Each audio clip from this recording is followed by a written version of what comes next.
હું વિશાલ જાદવ, સાણંદ તાલુકા farmer producer કંપનીમાં. આજે આપણે સાણંદ તાલુકાના દોદર ગામમાં આવ્યા છીએ, એક પ્રગતિશીલ ખેડૂતના ખેતરે. હવે આપણે ડાંગરમાં ધરુની વાત કરીએ તો એમાં અત્યારે હાલના વાતાવરણ પ્રમાણે ઝાકળના કારણે ઘણી જગ્યાએ ધરુ પીળા પડતા હોય છે.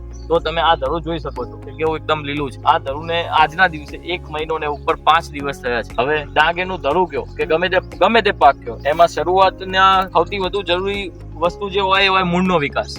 મૂળના વિકાસ માટે આપણે ઘણી વસ્તુઓ વાપરી છે. આજે આપણે એક ડેમોન્સ્ટ્રેશન જોશું યુનિવિયાના સહકાર પ્રોની માઇક્રોરાઇઝલ બાયો ફર્ટિલાઇઝર છે.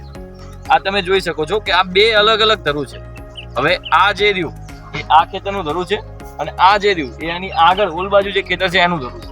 હવે આ ખેતરની અંદર આપણે માઇક્રોરાઇઝાનો ઉપયોગ કરેલો છે, સહકાર પ્રોનો ઉપયોગ કરેલો છે. તમે એના મૂળિયા જુઓ અને આના મૂળિયા જુઓ. હવે આમાં તમે એવું કહેશો કે આના મૂળિયાની હાઈટ જો લાંબા છે, મૂળિયા સારા લાગે, પણ તમે એકવાર ધ્યાનથી આમાં જુઓ કે આ મૂળિયા તો ખરા આવ્યા, લાંબા તો છે જ, પણ એની અંદર જોડે કે જે આ મૂળ બીજા મૂળનો વિકાસ થઈ રહ્યો છે. જે આ જાળી તમે જુઓ અંદર એની, તમે બીજું કે એની ફૂટ એટલે કે ટીલરિંગ જુઓ, આ છોડની જુઓ.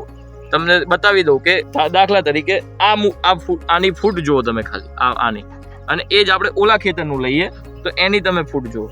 હવે આની અને આની ફૂટમાં તમને કેટલો મૂળિયા ભલે તમને સરખા દેખાતા પણ ફૂટમાં કેટલો ફેર છે તમે જુઓ ટેલરિંગમાં. એટલે આ આપણો કમાલ છે સહકાર પ્રોનો.